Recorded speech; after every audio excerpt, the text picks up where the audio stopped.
A little something about being in being in a time where God has turned you into the hand of the enemy.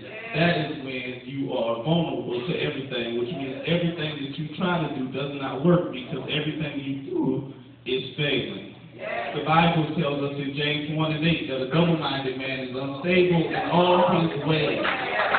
And then we go to Proverbs 16:25, where he enlightens us that there's a way that seemeth right to a man, but it ends in death. Then we can go to 2 Corinthians 6:17, where it says, "Come out from among them and be ye separated, says the Lord, not the unclean thing, and I will receive you." Do you know that 4% of teenagers between the ages of 13 and 17 confess God or even have a relationship with God?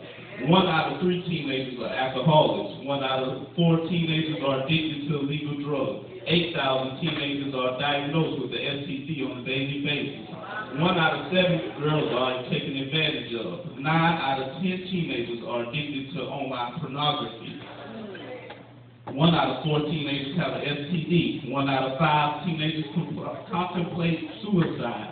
When asked the question, do you believe in Jesus? 50% of teenagers deny it.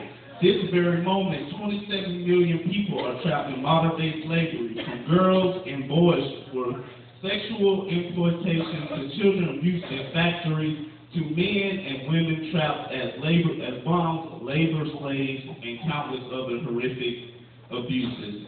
I have a solution to our ever-rising problem. His name is Jesus.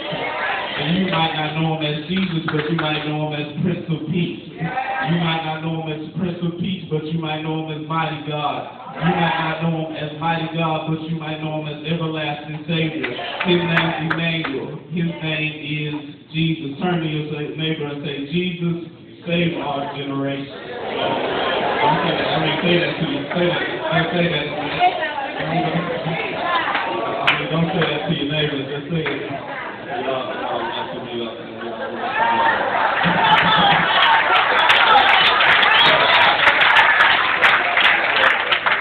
I want you to ask your neighbor. Say, neighbor, do you know him?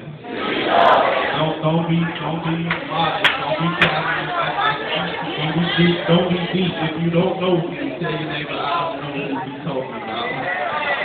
But because we are often served we don't believe God in this generation. We are misserved. We don't know who Jesus is. We don't know who he is. And so, because we don't know who he is and we don't have the proper ancestors to show us the way of Jesus, we get misled.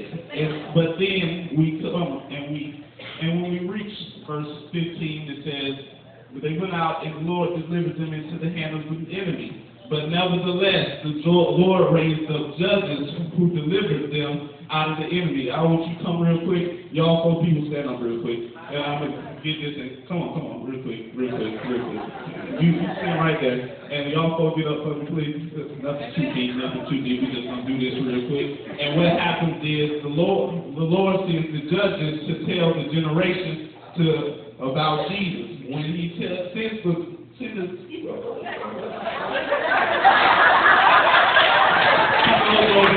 tells them about Jesus. But then we reach a point where the judge dies. And when the judge dies, the generation goes back to serving the same people, the same false gods that they served before the judge came. And what we see here is that we have a generation who is being misled. Don't you see on a day-to-day basis how our generation is being misled? We got to be in the last days when somebody goes to jail for trying to kill their grandma. We got to be in the last days when somebody goes to jail for putting their dad in the freezer. I don't know about y'all, but I know about me. God helped me through. Y'all ain't got to be deep. Don't act like God did something for you before. And tell your neighbor, say, neighbor, God's been good to me. Y'all, come on, stand up somebody and say, God's been good to me.